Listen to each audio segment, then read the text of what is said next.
Hello dear student, कैसे हैं आप सभी। आशा करता हूं आप सभी ठीक होंगे।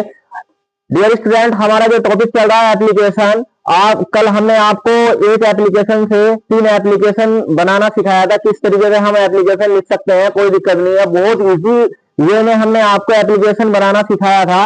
चलिएगा, एक एप्लीकेशन आज हम फिर दोबारा से लेकर के आए हैं। आज हमारी जो एप्लीकेशन है ये है एप्लीकेशन फॉर कंसेशन फीस, यानी कि फीस माफी के लिए प्रार्थना पत्र आपको अपने प्रधानाचार्य को देना है। तो ये एप्लीकेशन हम आज लेकर के आए हैं, जानिएगा। आप किस बहुत अच्छी तरीके से आपको समझने की आवश्यकता है।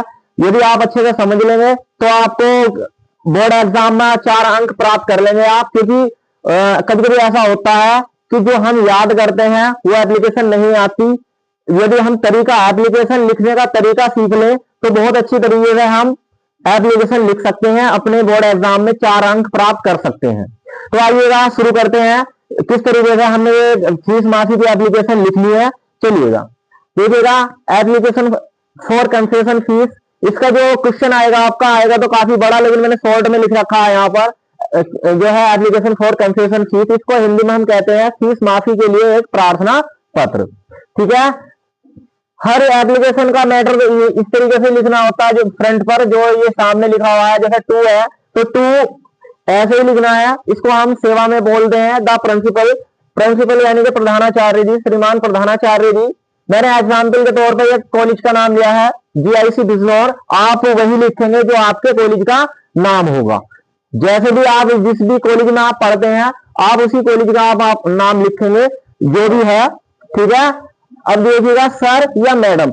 यदि आपके प्रिंसिपल सर हैं तो आप सर लिखेंगे, और यदि आपके प्रिंसिपल मैम है तो आप मैडम लिखेंगे। ठीक है, अब आप देखिएगा विद ड्यू रेस्पेक्ट, यानी कि सविनय। सविनय I beg to say that, यानी कि सविनय निवेदन इस प्रकार है कि my father is a poor farmer, यानी कि मेरे पिताजी एक गरीब किसान है। आपके पिताजी यदि मजदूर हैं तो आप मजदूर लिख सकते हैं, क्योंकि हमें फीस माफ के लिए एक एप्लीकेशन लिखनी है तो हमें अपना लो स्टैंडर्ड दिखाना पड़ेगा, हमें अपने आप को एक गरीब जो है बताना पड़ेगा। ठीक है, तो यहां पर मैंने लिखा है माई father is a poor farmer, मतलब मेरे पिताजी एक गरीब किसान है। माई father is the only earning member in the family, यानी कि इसका मायने है कि मेरे पिताजी केवल अकेले मेरे परिवार में कमाने वाले सदस्य हैं। मेंबर का मतलब होता है सदस्य। ठीक है, अर्निंग का मतलब होता है कमाने वाले, यानी अर्न माने होता है कमाना। ठीक है, और यहां देखिएगा he has 4 children who are pursuing their studies, मतलब किनके यानी कि आपके पिताजी के, है ना। पिताजी के कितने बच्चे हैं? 4 बच्चे हैं। ठीक है, हु जो आर परस्यूइंग देयर स्टडीज, जो अपने पढ़ाई कर रहे हैं। ठीक है, 4 बच्चे हैं, जो बच्चे 4 हैं वो जो है अपनी पढ़ाई कर रहे हैं। ठीक, so it is very difficult, difficult मतलब कठिन, है ना, फॉर हिम टू पे द स्कूल फीस, मतलब इसीलिए बहुत कठिन है। ठीक है, उनके लिए स्कूल फीस को जमा करना। ठीक है, यानी कि उनके लिए स्कूल फीस को जमा करना बहुत ही कठिन है, क्योंकि वे गरीब हैं। ठीक है, I have been getting first class every year, इसका मतलब है कि मुझे जो है हर साल जो है क्या हो रहा है, प्रथम क्लास, यानी कि जो फर्स्ट क्लास है मेरी, प्रथम है, मैं जो हूं आ रहा हूं, हर साल में आ रहा हूं। ठीक है, आई रिक्वेस्ट यू, मेरा आपसे निवेदन है कि काइंडली ग्रांट मी फुल फी कंसेशन, यानी कि मेरी जो है फीस माफ करने की कृपा करें। अब आप इसमें भी ये देखेंगे, आप इसको बढ़ा करके भी लिख सकते हैं कि पिछले साल भी मेरी जो है फीस माफ की, इस साल भी मेरी फीस माफ करने की कृपा करें। लेकिन मैंने जो है एप्लीकेशन बड़ी हो जाती ज्यादा, तो मैंने इसलिए नहीं लिखा इसमें और आगे को।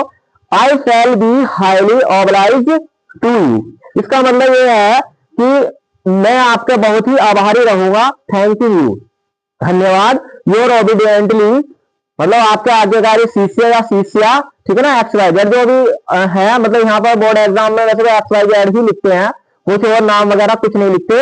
एप्लीकेशन जिस डेट में आप एप्लीकेशन लिखेंगे वही तारीख लिखनी है, यानी कि आपके जो एग्जाम के डेट है वही आप यहाँ लिख देंगे, या जिस तारीख में आप लिख रहे हैं वही आप यहाँ लिखेंगे।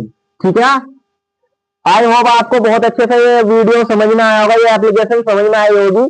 तो इसी तरीके से हम सभी एप्लीकेशन को बहुत इजी वे में आप आराम से लिख सकते हैं, किसी भी तरह की कोई दिक्कत नहीं है, बस समझने की आवश्यकता है। मैंने कल भी आपसे कहा था कि हमें रटना नहीं है, जितना आप ज्यादा रटोगे उतना आप ज्यादा भूलोगे, इसलिए रटिएगा मत, समझिएगा और सीखिएगा, क्योंकि जितना आप सीखेंगे उतना ही आप बहुत अच्छे तरीके से पेपर को सॉल्व करेंगे और अपनी समस्या का समाधान उसमें ढूंढ लेंगे। किसी भी तरह का कोई आप क्वेश्चन को गलत नहीं कर सकेंगे।